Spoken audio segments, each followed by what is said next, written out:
बजा बिगुल चुनाव का, तीव्र है सियासी रण का शंखनाद।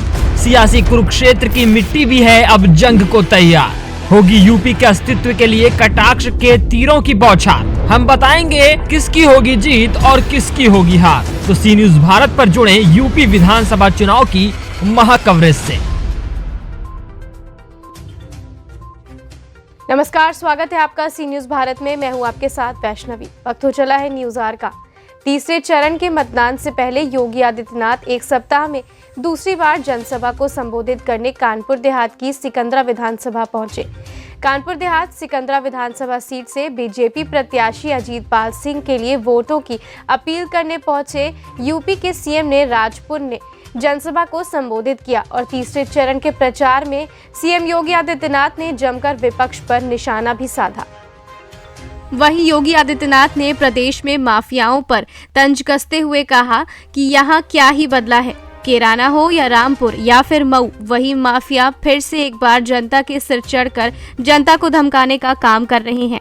हमने भी तय कर लिया है, चुनाव का पीरियड है और सारे बुलडोजरों की मरम्मत करानी है। तो वहीं गर्मी निकालने वाले बयान पर एक बार फिर कानपुर देहात में मुख्यमंत्री योगी आदित्यनाथ ने टिप्पणी कर दी और कहा कि सारी गर्मी 10 मार्च को शांत होगी। अभी गर्मी को और उबलने दो, जब 10 मार्च को फिर से बुलडोजर चलेगा तब गर्मी शांत होगी।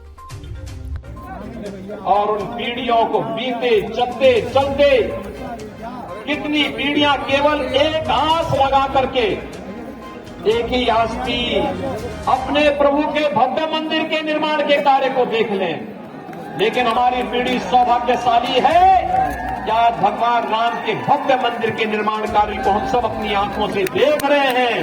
और राम लेकिन राम मंदिर के अंदर विराजमान होंगे, वह भारत के अंदर राम राज्य की स्थापना का दिन भी होगा। राम राज्य की स्थापना क्या ये सपा बसपा कांग्रेस के लोग लेके आएंगे क्या? सकते हैं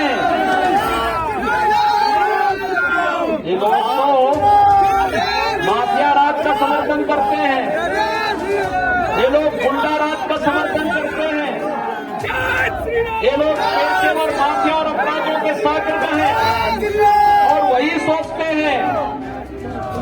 भाइयों बहनों, वर्तमान में कोरोना महामारी का सामना पूरी दुनिया कर रही है। कोरोना महामारी में आपने देखा होगा ना, कोरोना महामारी में दुनिया के अंदर लाखों लोग मर गए। कोरोना महामारी इस सदी की सबसे बड़ी महामारी है और इस महामारी के कारण जिन लोगों ने अपनों को खोया है, हम सबकी संवेदना उनके प्रति है। भाइयों बहनों, ये संवेदना इसलिए भी है क्योंकि इतना संक्रमण इस महामारी में है कि अगर कोई व्यक्ति आज संक्रमित है और उसकी चपेट में जितने आएंगे सभी लोग संक्रमित हो जाते हैं। लेकिन भाइयों बहनों, आज कोरोना महामारी भारत का कोविड प्रबंधन प्रधानमंत्री मोदी जी के नेतृत्व में दुनिया के अंदर सबसे बेहतरीन माना गया, जिसमें जीवन भी बचाना था और जीविका को भी बचाना था। और उत्तर प्रदेश के अंदर फ्री में टेस्ट, फ्री में उपचार, फ्री में वैक्सीन, सबको वैक्सीन। आप में से सब लोगों ने वैक्सीन ले ली? सभी लोगों ने? जिन लोगों ने वैक्सीन ले ली उन सबका अभिनंदन। भाइयों बहनों, ये कोरोना के खिलाफ देश की लड़ाई का प्रतीक है वैक्सीन। इस वैक्सीन के नाते तीसरी लहर कोरोना की कब आई कब चली गई, हर व्यक्ति सुरक्षित है। एक वैक्सीन जो प्रधानमंत्री मोदी जी के निर्देशन में देश के अंदर बनी, दुनिया की सबसे प्रभावी वैक्सीन है। कारण देश के अंदर लाखों लोगों की जान बच गई है। लेकिन इस वैक्सीन के खिलाफ दुष्प्रचार करने वाले लोग भी थे। सपा के नेता क्या बोलते थे?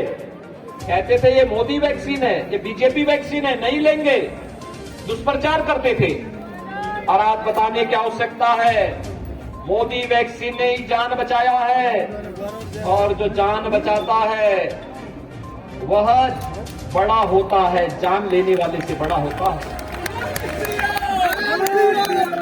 आज उनको जवाब देने की आवश्यकता है कि जान वैक्सीन से बची है, इसलिए वोट भी भाजपा की तरफ ही जाएगा।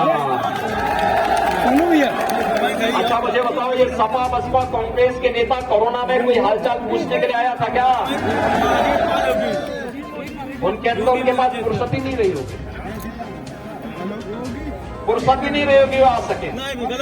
लेकिन भाइयों बहनों, कोरोना में मोदी जी भी, मैं भी, हमारे मंत्री भी, हमारे सांसद भी गांव गांव जाकर के लोगों का हालचाल ले रहे थे, सभी लोगों का हालचाल ले रहे थे और हालचाल लेकर के लोगों को हर प्रकार से बचाने का कार्य कर रहे थे। भाइयों बहनों, मैं आप सबका यही आह्वान करने के लिए आज आया हूं और यही कहने के लिए आया हूं कि भाइयों बहनों, कोरोना कालखंड में सरकार आपके साथ खड़ी थी, ये कोई खड़ा नहीं था। आपकी विपत्ति में जो साथी है वही सच्चा साथी, शेष तो अवसरवादी है।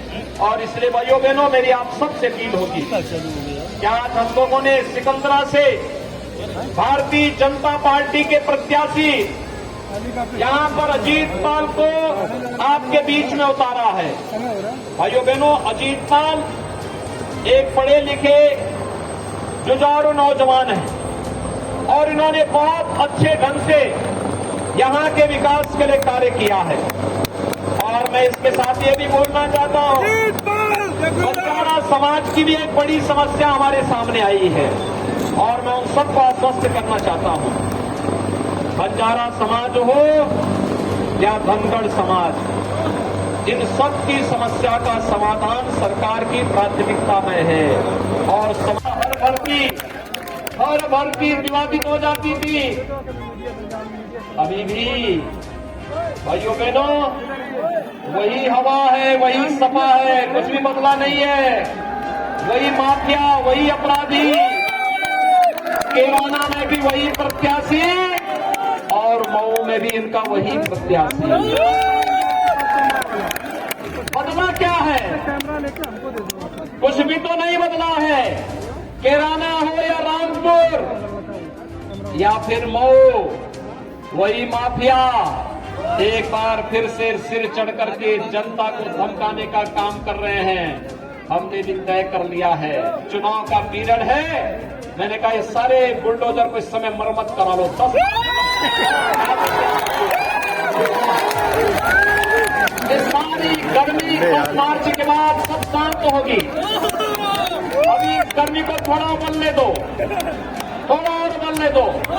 10 मार्च के बाद इस गर्मी को शांत करने के लिए जब बुलडोजर एक बार फिर से चलेगा, माफिया दिखाई देंगे और उत्तर प्रदेश की जनता जनार्दन की जय जयकार होगी पूरे देश के अंदर फिर से।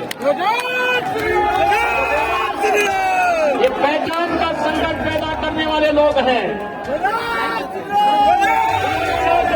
भरोसे के साथ खिलवाड़ किया है। इन्होंने बहन और बेटियों की सुरक्षा में सेंध लगाया है, इन्होंने आस्था पर प्रहार किया है।